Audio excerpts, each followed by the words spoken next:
Just 4 new shows to talk about this week, including Jupiter's Legacy on Netflix, Girls5Eva, the new Tina Fey show on Peacock. But that's okay because we have a ton of news to talk about. So let's get to it.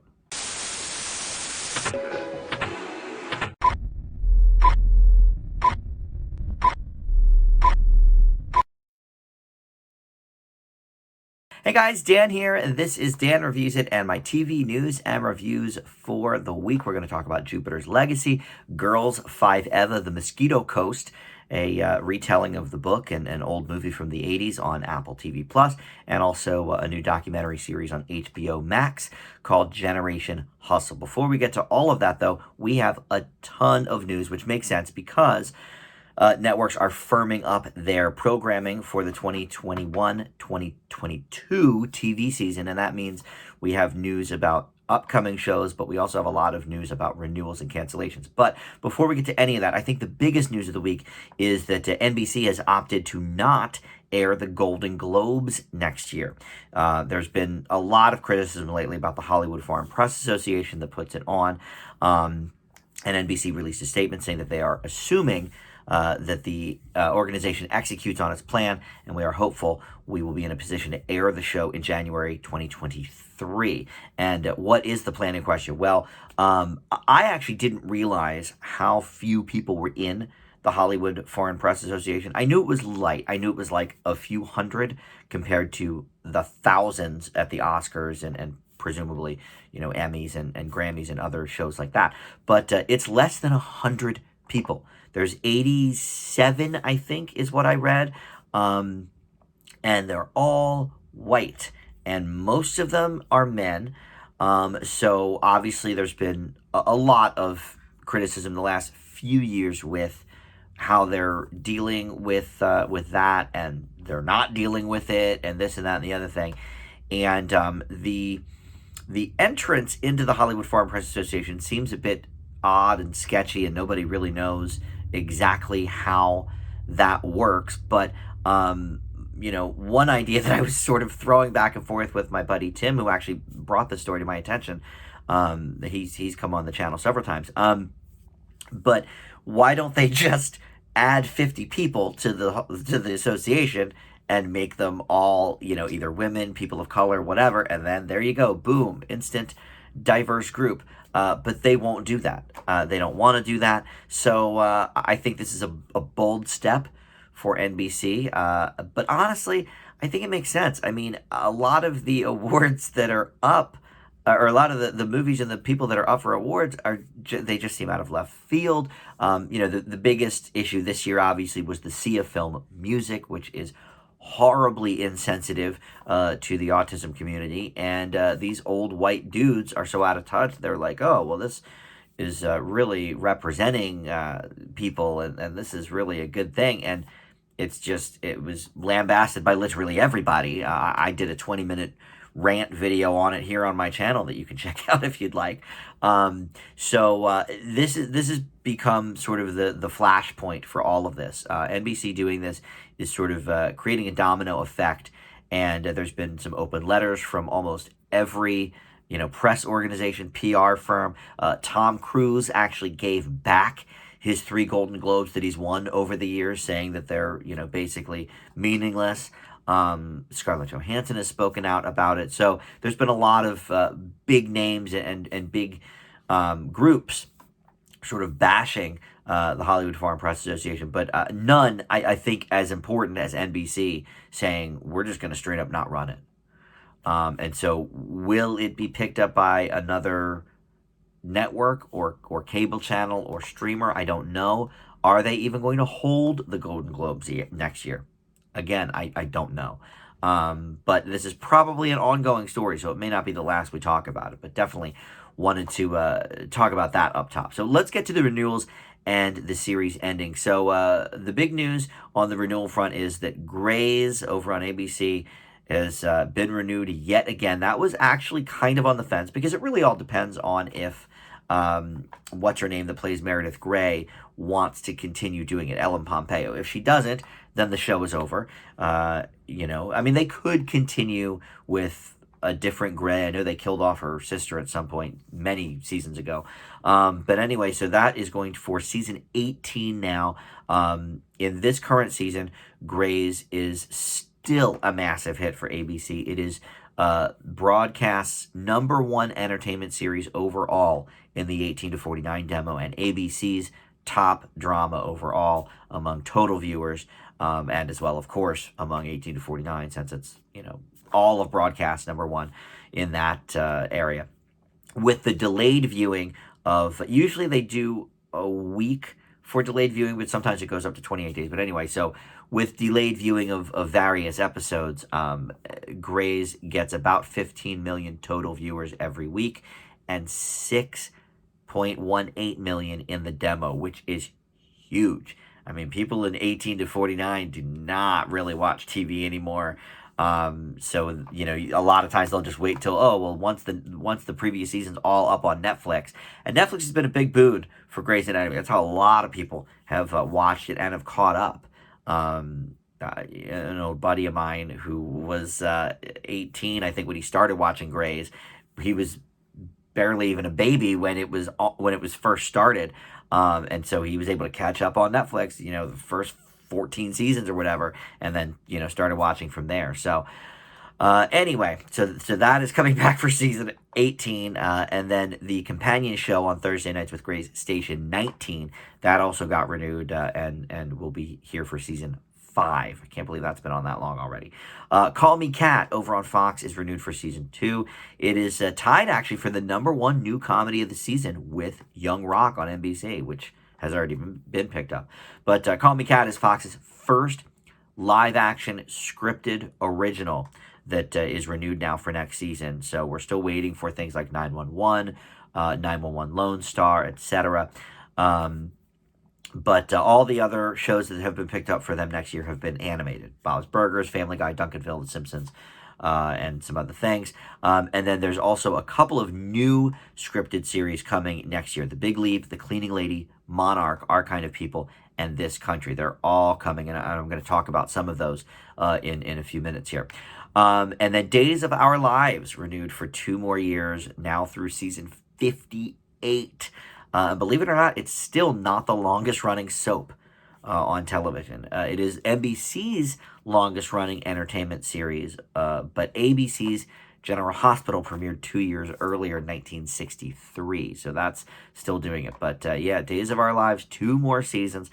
It aired its 14,000th episode in December for that show. And then a couple of talk shows ending. The biggest one is Ellen. Ellen is hanging it up after season 19. She decided not to go the full 20. But she announced on the show this week that 19 will be her final season, so she will be ending that and moving on to other things. Her ratings have taken a bit of a hit since the scandal about things going on behind the scenes there. So I'm not super surprised about that, but I know she's still doing her NBC game show, Game of Games, and she'll continue obviously to do some other ventures. And then a little late with Lily Singh ending after just 2 seasons. She will continue on with NBC Universal to develop some other projects.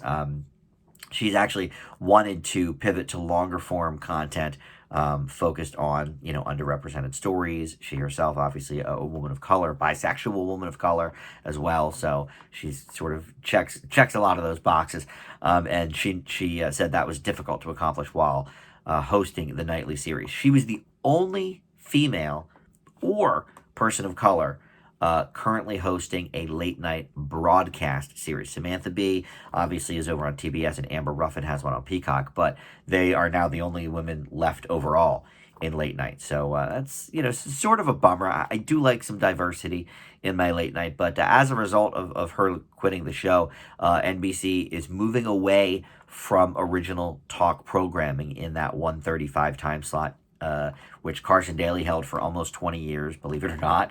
And then before that, Bob Costas did his show later for a long time. So I'm not sure what they'll air there. Maybe they'll turn it back to the affiliates and they'll just run whatever, or they'll run a rerun of Fallon or whatever, many options. And then a scripted cancellation as well. Prodigal Son over on Fox is done after 2 seasons. With that cancellation, producer of the show Greg Berlanti's history-making roster of live-action scripted originals will be just at 15. That poor man. What's he going to do? Next Tuesday night is going to be the finale of Prodigal Son. You know, I gave it 2 chances. I reviewed it for the show, and it was not favorable. I think it was somewhere in the C range. And I had been hearing such a buzz about it. I was like, you know what? Maybe just that first episode didn't hit me right. I'm gonna try it again. So I watched the first episode again, and then I watched the second episode, and I wasn't feeling it. I just, you know, I love Michael Sheen, but it just was not a great show for me.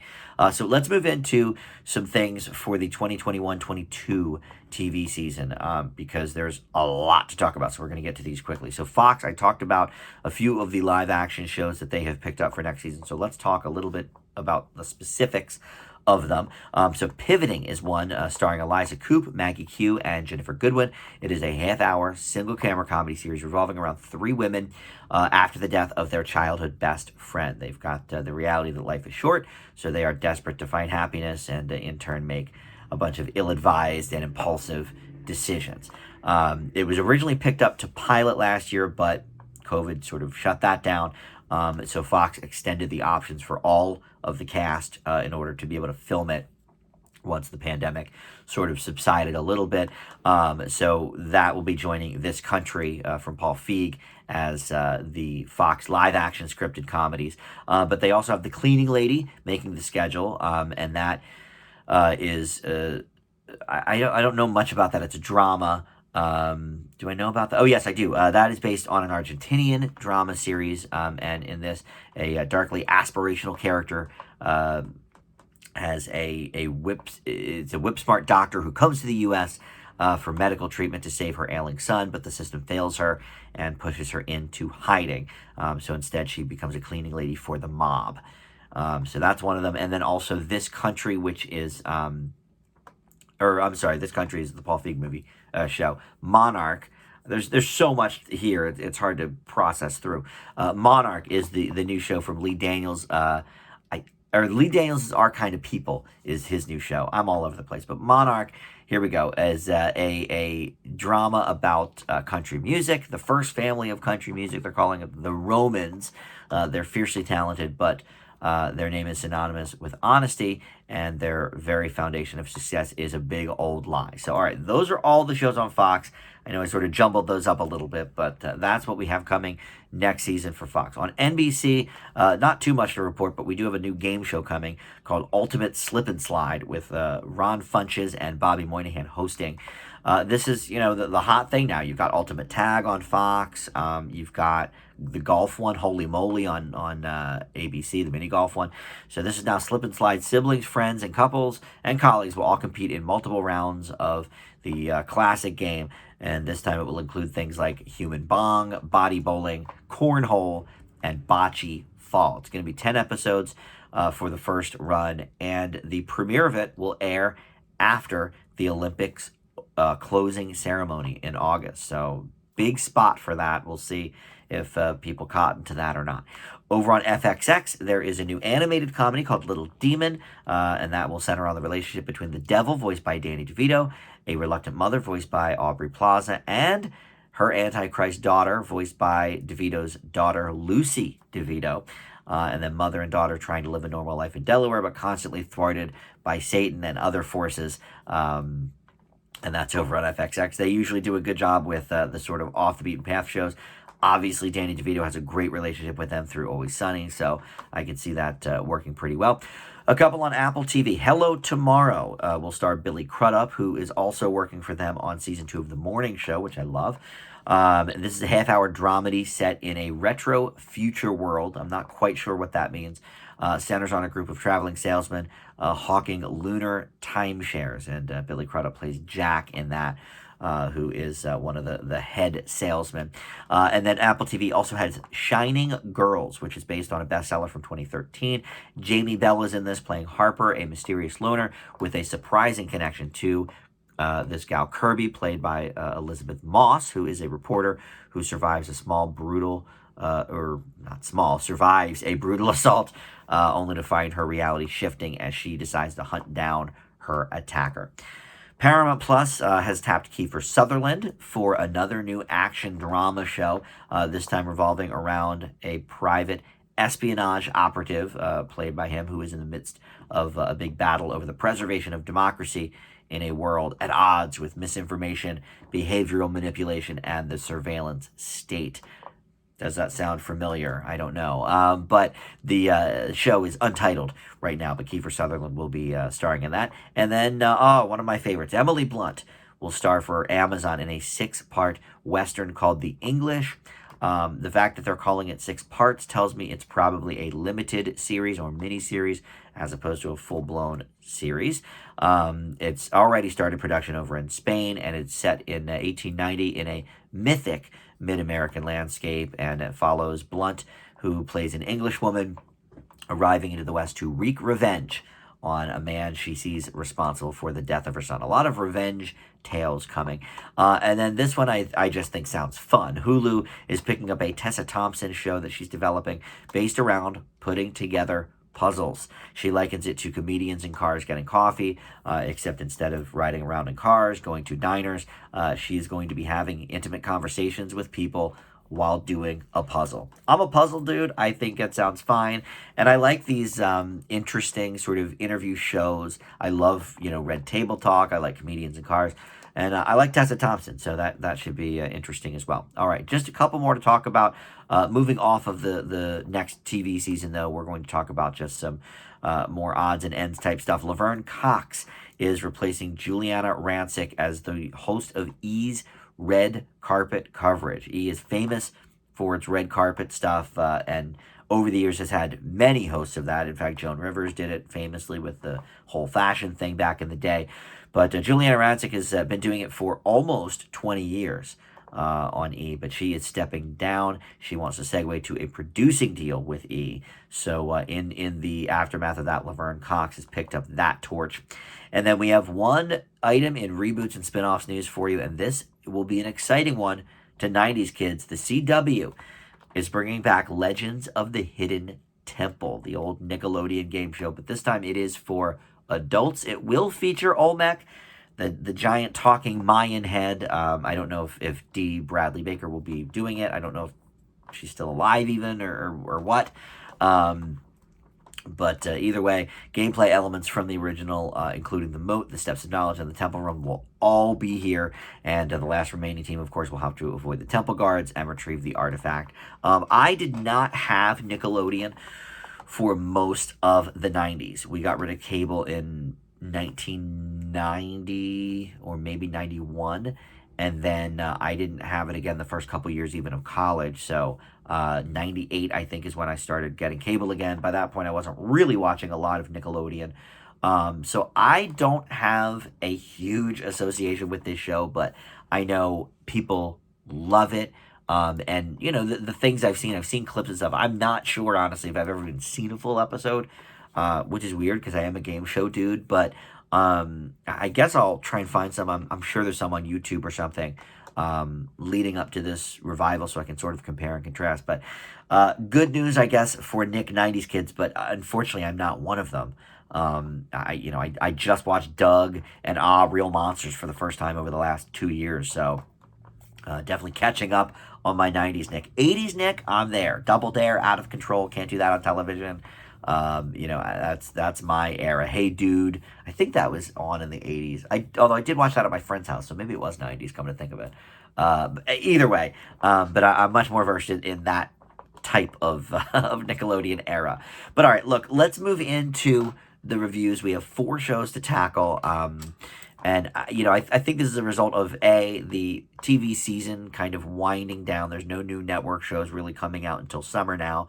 And just, because COVID shut things down for several months, a lot of things that were in the pipeline kind of got on the air already. So there's a little bit of a lull right now, but there's already a couple of shows out to talk about for next week. So I know there's things coming, but this week just 4. So Jupiter's Legacy is first. We're going to talk about that. This is starring Josh Duhamel, and it takes place in 2 eras, actually. So I don't know if this is based on anything. I couldn't find anything if this is like based on an already released comic book or something like that. But so we start in 1929. Well, actually, I guess we start in the present with the first episode, but it goes from the present to the past, 1929 specifically, to the stock market crash. Brothers Sheldon and Walter Sampson. Josh Duhamel plays Sheldon, and Ben Daniels plays Walter, and they basically are running their father's steel company along with them. But once the crash hits, the father commits suicide, and then things sort of go awry because there's some stories that are abounding that the family and the company really were pilfering money from their employees, and there's no retirement funds that they were promised, and this and that. So they have to sort of deal with that, and they both have sort of different ways of thinking about that. But they also have superhero abilities. So Sheldon is more of like a Superman archetype. He has a very similar mindset, very similar, moral compass. And then Walter is more of possessing sort of brainwave abilities. He's actually called Brainwave. That's his superhero name. And he has super strength and flight as well. So they both of them together are sort of an amalgamation of Superman's powers, I guess. And you have Leslie Bibb here as well as the wife, Grace Kennedy Sampson, who's also known as Lady Liberty. She's one of the most powerful heroes on the planet, and also, trying to raise her kids. So in the present day, the people are still alive, and they are older, but they have not aged nearly as much as a normal person from the 1929. I mean, if they were 30 or 40 years old like Josh Duhamel in 1929, they'd obviously be dead right now.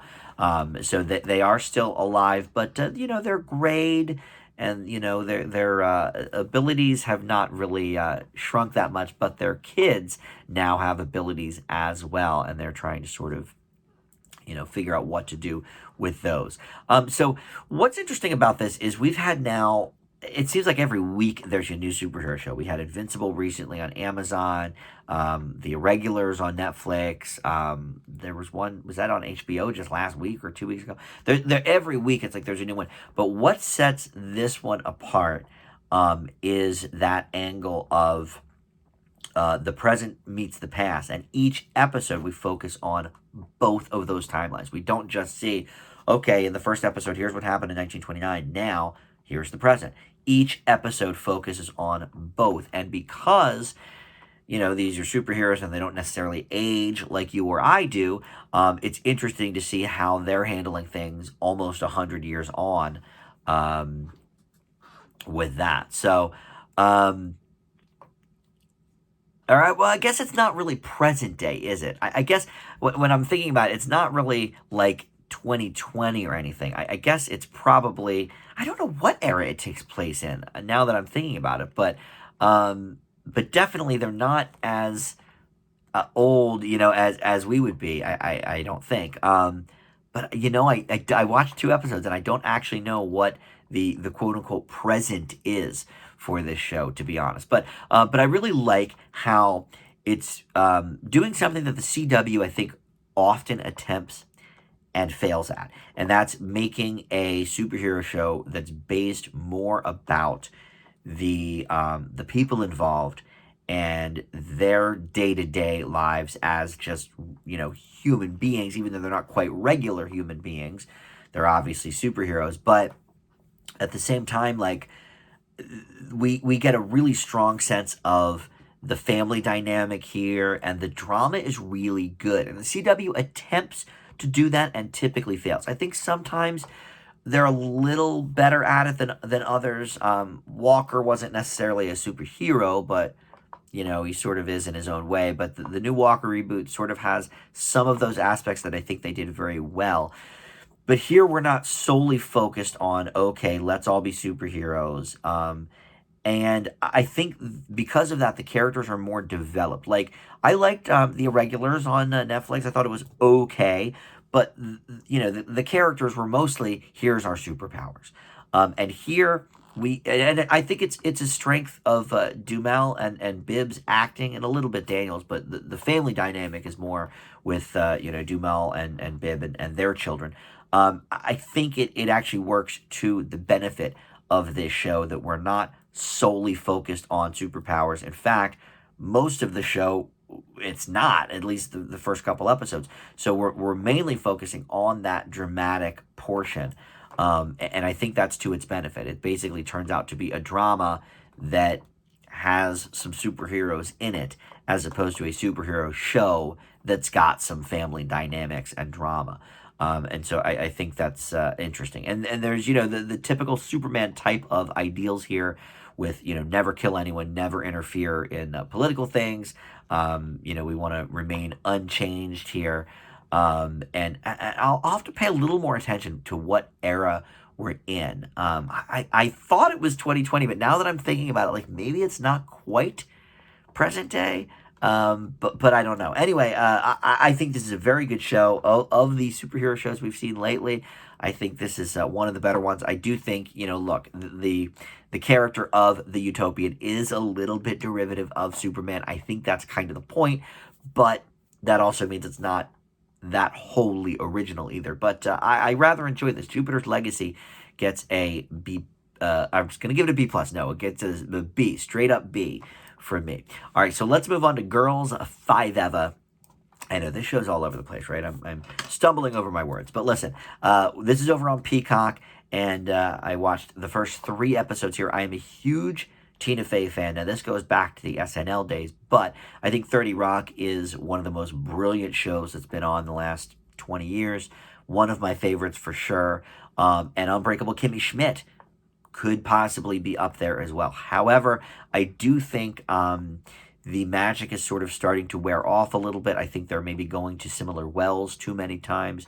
I thought Mr. Mayor with Ted Danson was okay, but certainly not up to the level of 30 Rock or Kimmy Schmidt. And I think this one sort of falls into that category as well. So this is about a late 90s girl group that had one big hit back in the day, and they get an unexpected chance at a comeback when an up-and-coming rapper samples their one tune, which I think was just called 5Eva. And the point is, it's one more than forever. Forever's not good enough, so they're 5Eva. Which in itself, I do think is a clever gag. But it stars Sarah Bareilles as Dawn, who is, Sarah Bareilles is a singer. She sings Love Song. She wrote the music for the Broadway show Waitress. But in terms of acting, I haven't seen her really do much. But actually, she's really good here. She sort of is the I don't know, the moral center of the group, maybe.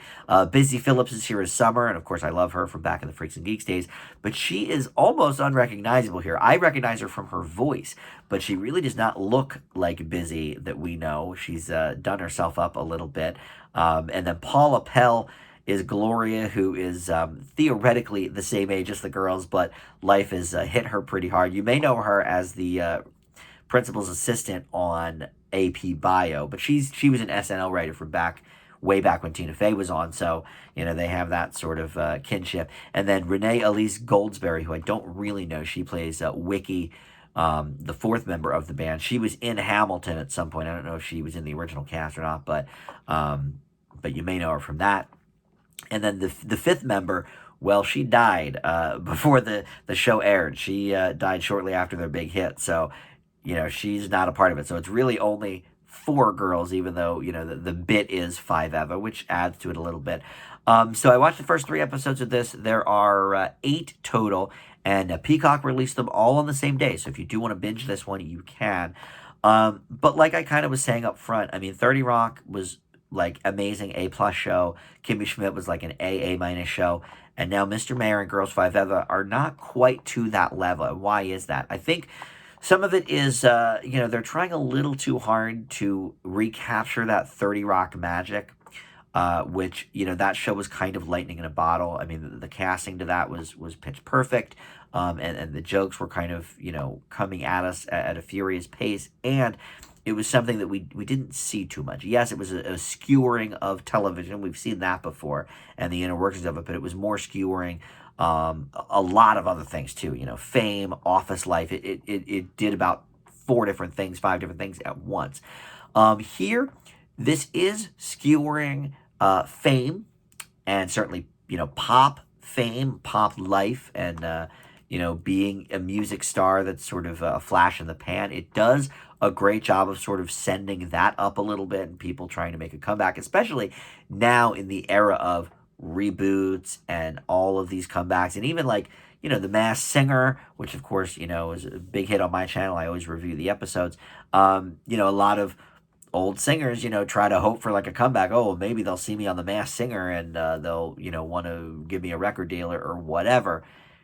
I don't think that's worked out quite yet, but this sort of sends all of that type of thing up. And I'm not sure it's as clever as it thinks it is. I'm not sure it's as clever as either of those other hit shows I mentioned, Kimmy Schmidt or 30 Rock. But I do think that the cast is what's going to make this, sail above what it could be. I am really surprised by Sarah Bareilles. She is a natural in front of the camera. She's very funny, and she has a really good camaraderie with the other women. Paula Pell does sort of stand out because she's so much older, both in real life and the character. Or maybe actually the character is supposed to be the same age. I feel like there was a joke in the first episode about that. But I don't remember what it was. Maybe she is supposed to be the same age, and that's the gag. But either way, she's clearly older than them. She's sort of the mom of the group. But they all, have new lives now, and it's interesting to see them kind of try and capture that fame again. But look, we've seen that in other shows too. The Comeback with Lisa Kudrow is a prime example of that great show on HBO. So, this is biting off a lot of people. It does have the signature Tina Fey and Robert Carlock style, but it's not quite there for me. This is one of those shows that I think might benefit more from a full season of episodes, because I think sometimes sitcoms take a little time to find their groove, and this could be an example of that. So for now, I leave Girls5Eva with a B-. Let's move on to the Mosquito Coast. Now, this is a show based on the movie. Well, I guess really it's based on the book, but then there was a Harrison Ford movie in the mid-'80s that's based on the book as well. Maybe this has nothing to do with the movie. I've never actually seen it, but I'm assuming the plot is essentially the same here. So in this, you have Justin Theroux playing the star, Ali Fox, who is an inventor, a family man who increasingly becomes disillusioned with America and the commercialization therein, and wants to, get out of Dodge here. So he ends up fleeing to Mexico. He uproots his family to Latin America and wants to flee the U.S. government there to find safety. But it will certainly not be easy. And in just this first episode alone, there's a lot of action and, sort of double crossing and things like that. The rest of the family is played by Melissa George. That's the wife.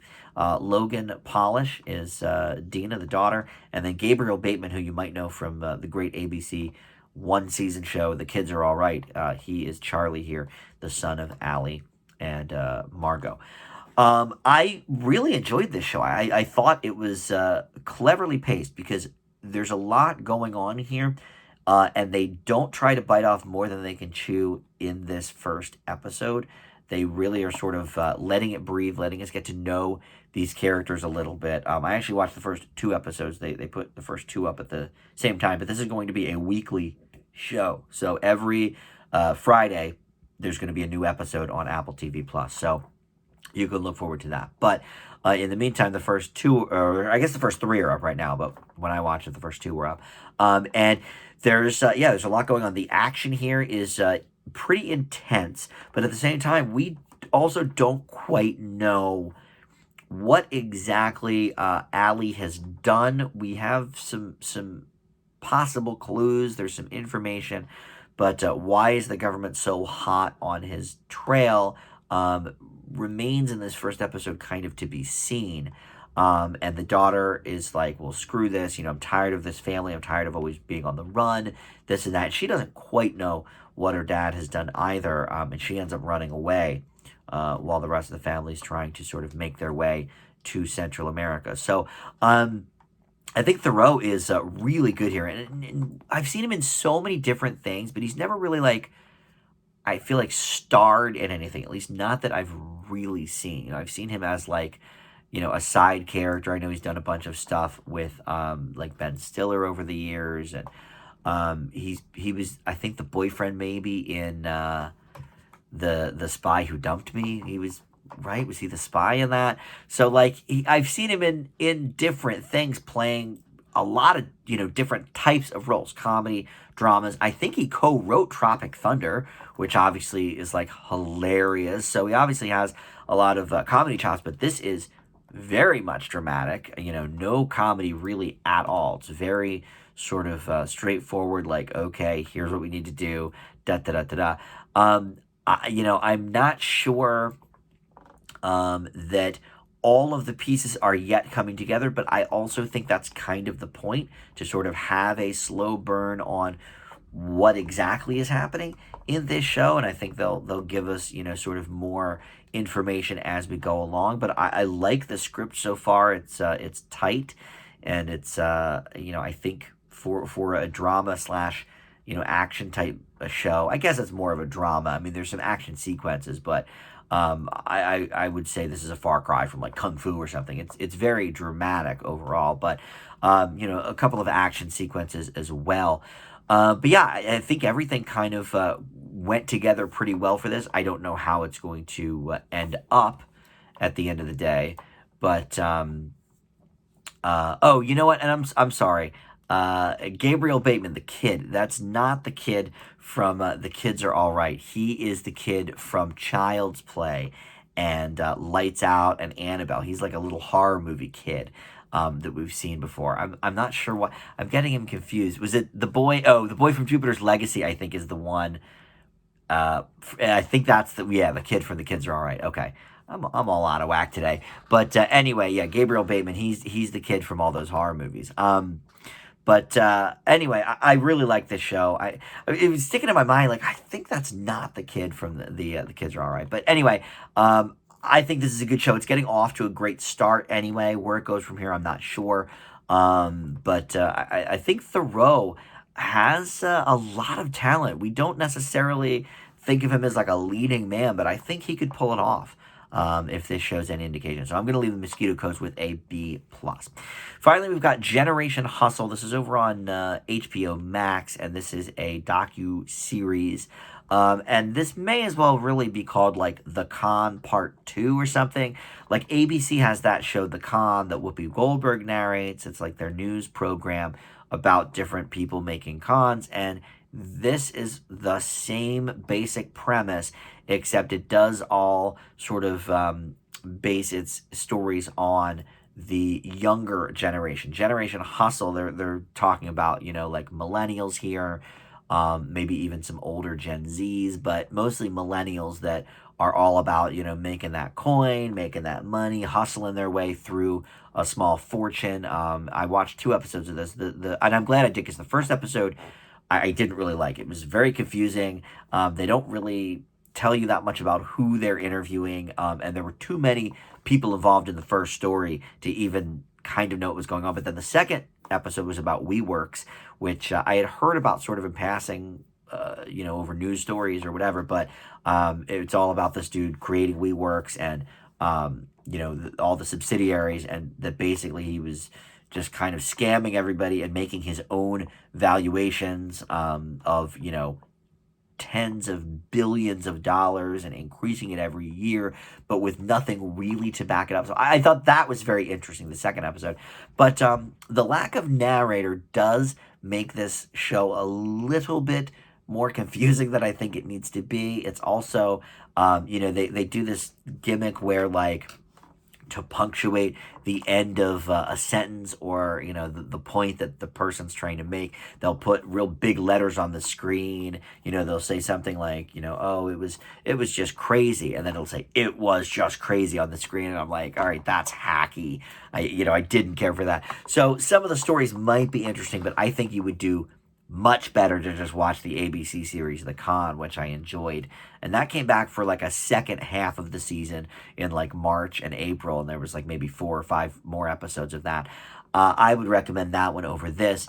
But look, I know most people that watch these news and reviews don't really care about when I do like the docu-series and the when I review game shows and stuff, because I can see where the views kind of like drop off. So I'll wrap with that. I don't need to say too much about this show. I watched 2 episodes of it. I think you're better off watching The Con. I thought this was put together kind of shoddily, but I did find the stories interesting. So that's all we really need to say about that. It needs to be just a couple of minutes. I'll leave Generation Hustle with a C.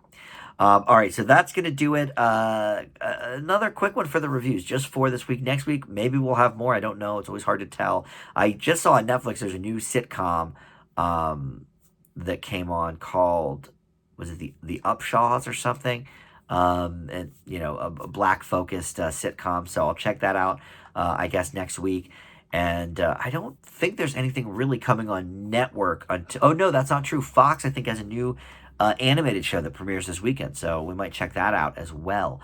So other than that, thank you for watching, and we'll see you back here next time. Bye.